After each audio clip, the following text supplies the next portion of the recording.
Media में आप सभी का स्वागत है। मेरा नाम है अभी। देश और प्रदेश की राजनीतिक हलचल को जानने के लिए सब्सक्राइब करें हमारा चैनल। इलाहाबाद उच्च न्यायालय के मुख्य न्यायाधीश रहे जस्टिस गोविंद माथुर ने सोमवार को एक साक्षात्कार में कहा कि इलाहाबाद में 10 जून को वेलफेयर पार्टी के नेता जावेद मोहम्मद के घर को गिराने के लिए अधिकारियों द्वारा जो भी कारण दिए गए हों, लेकिन वह कार्रवाई अवैध थी। उन्होंने कहा कि जिम्मेदार अधिकारियों की पहचान की जानी चाहिए और उन्होंने जो किया उसके लिए जवाबदेह ठहराया जाना चाहिए। Mohammad welfare party of India के नेता हैं और उनकी बेटी आफरीन फातिमा भी एक छात्र कार्यकर्ता है।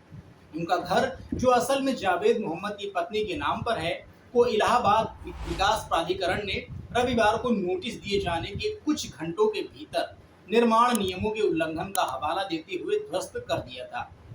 जावेद को इलाहाबाद पुलिस ने शुक्रवार को पैगंबर मोहम्मद पर भारतीय जनता पार्टी के नेताओं द्वारा की गई टिप्पणियों के विरोध में हुए प्रदर्शन जो हिंसक हो गए थे के मद्देनजर गिरफ्तार किया था। पुलिस ने दावा किया है कि हिंसा के पीछे जावेद मोहम्मद मास्टरमाइंड थे और इसके लिए उनके घर को स्पष्ट रूप से तोड़फोड़ का निशाना बनाया गया। अप्रैल 2021 में इलाहाबाद हाईकोर्ट से रिटायर हुए जस्टिस माथुर के अनुसार ऐसा किया जाना दंडित करने का वो तरीका है जिसका भारतीय कानून में कोई उल्लेख नहीं किया गया है और इसलिए यह अवैध है।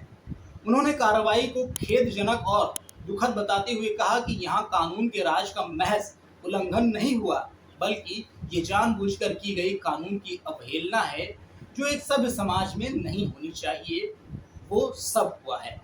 उन्होंने आगे जोड़ा, अगर हम मान भी लें कि जो प्रदर्शन हुए उसमें जावेद शामिल थे, हम ये भी मान लेते हैं कि वहाँ कुछ ऐसी गतिविधि भी हुई होगी जिसे हम आपराधिक गतिविधि मान लेते हैं, बावजूद इसके इस स्तर पर ऐसी कोई कार्रवाई नहीं की जा सकती। सबसे पहले एक केस दर्ज करना होगा, सबूत एकत्र करने होंगे, उनके आधार पर आरोपी तय करने होंगे, चालान दर्ज होगा, आरोप दायर किए जाएंगे, सुनवाई होगी और बिना दोष साबित हुए कोई सजा नहीं दी जा सकती और सजा भी वही मिलेगी जो आईपीसी में लिखी है।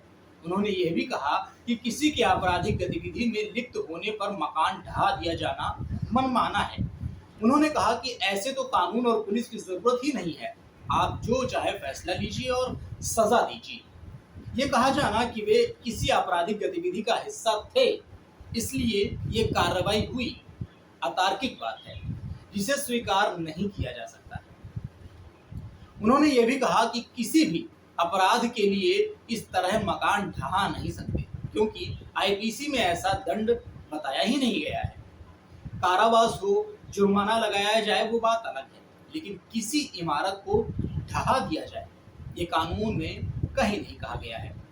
ध्वस्तीकरण या तोड़फोड़ की कार्रवाई के बारे में उन्होंने बताया कि इसकी पूरी प्रक्रिया है, हर राज्य में अपने स्थानीय नियम कायदे हैं, अगर उस प्रक्रिया का पालन नहीं हुआ तो यह गैर कानूनी है। ऐसी कोई भी कार्रवाई करते समय अथॉरिटी को यह बताना होगा कि उचित प्रक्रिया की पालन की गई है, कानून को अनदेखा नहीं किया गया। देश के विभिन्न हिस्सों में बीते कुछ महीनों में अवैध निर्माणों की कार्रवाई को लेकर जस्टिस माथुर ने कहा, कोई भी अवैध निर्माण या अतिक्रमण है जिसे कानूनी अनुमति नहीं तो उसे हटाया जा सकता है, लेकिन एक प्रक्रिया का पालन करने के बाद अगर किसी कानूनी निर्माण में कोई बदलाव होता हो तो उसके लिए म्युनिसिपल कानून है जिनके तहत अमूमन जुर्माना लिया जाता है। इसलिए पहले ये तय किया जाता है कि जो अवैध बदलाव हुए हैं उनके लिए कितना जुर्माना तय किया जा सकता है।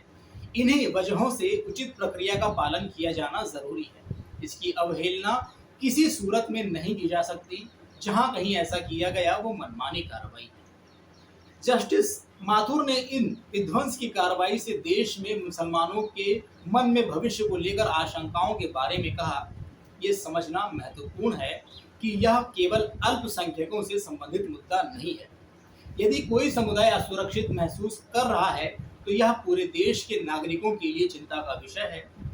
अभी कई आवाजें खामोशी होंगी, लेकिन ऐसा नहीं है कि लोग इस बारे में नहीं सोच रहे हैं।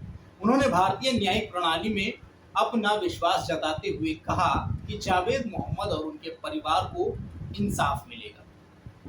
तो दोस्तों, इस वीडियो में फिलहाल बस इतना ही। अगली वीडियो में आपसे फिर होगी मुलाकात। लेकिन तब तक आप देखते रहिए आई स्पोक मीडिया। धन्यवाद।